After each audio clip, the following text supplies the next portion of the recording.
What's going on, everybody? Thank you for tuning into this next daily activations. And for this round, I felt inspired to talk a little bit about the idea of pain as we're going through our lives and we're exploring breaking through certain limitations and thresholds. We have this concept I've noticed about pain and demonizing it as if it's this thing to avoid or this thing to spare yourself from at all cost. And it's that thinking that has us playing out the same narrative of the ancient dynamic of our brain. So when you hear a lot of people express how our brain is functioning from millions of years of conditioning, of survival mechanisms, it's also, now that we're more consciously aware, the definition we have around the experience. Because it's very true that when we're living in fear, it's usually to avoid pain. And that limiting belief that somehow a life without pain is how we're meant to live, it's more like we don't have to suffer, because pain and suffering are two different things. However, what pain is just communication. Pain is a communication of misalignment, a misalignment with our natural state of being, a misalignment with who we're naturally beyond our limiting identity. So our natural state of being is limitless, infinite, empowered, masterful, divine. When we're in identities, we play out certain stories and beliefs about ourselves in the parameter of whoever we think we are, whether that's someone inadequate, someone who's a boss, someone who is very kind-hearted. These are all identities that we explore in our creative expression. Pain is a recognition of something out of alignment with our natural state. So if we find ourselves withholding our gifts to share, because in our natural state, we're willing to be open and expressive no matter what. And when we believe ourselves to be limited or insignificant or inadequate, and we play out those stories, we avoid, we suppress, and we do all these things that act out of alignment with our natural state.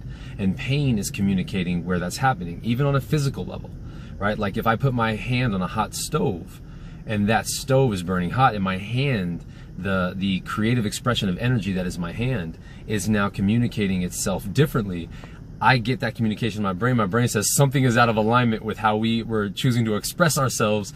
Fix it, shift it, and then you take your hand off the stove, right? And that's how our bodies operate on a physiology level and a biology level. All of this, though, is actually flowing through consciousness, and that is the internal cause, external effect of everything.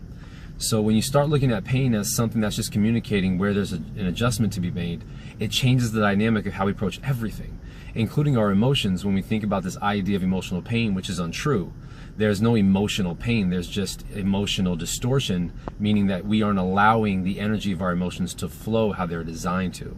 And then when they feel like they're really intense, it's just like holding like pressure back that is designed to move and offer insight. So when you finally let it move after you've been suppressing it, it explodes and or feels really intense. Now there's different degrees of vocality of pain, right? There's subtle whisper pain and there's loud get it together pain. And that's all contingent on us and our willingness to be honest with ourselves and face things. So when we spend our life avoiding pain, we spend our life living in limited identities that are actually out of alignment with our natural state. And this is how things show up in everything, right? And again, from business and friendships and family and romantic relationships, a lot of that stuff, like a lot of the struggles and conflict in relationships are usually because of both parties' inability to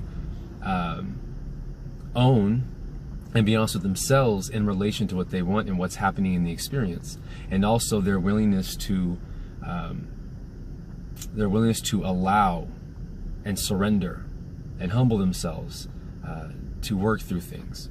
And usually when we're feeling certain pain in relationships, we want to make it about the other person and just blame them for our pain and not looking at where we're out of alignment with ourselves.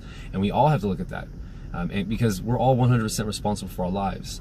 In our business, we're 100% responsible for our business. We may have employees, we may have business partners, and everyone has their part to play, yet I'm still responsible, 100% responsible for my role. In families, I'm 100% responsible for my role. In romantic relationships, I'm 100% responsible for my role, and everyone is.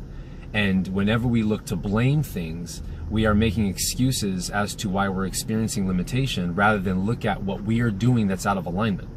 And that is an important thing, so that no one is excused from the nature of their own reality.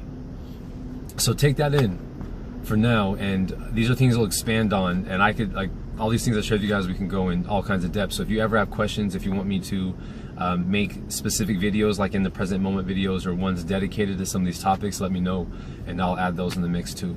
So we can focus specifically on that and offer more insight about it. So thank you guys for tuning in. Let me get you this daily activation going so you can thrive on in your day, and I'm gonna go do the same in mine.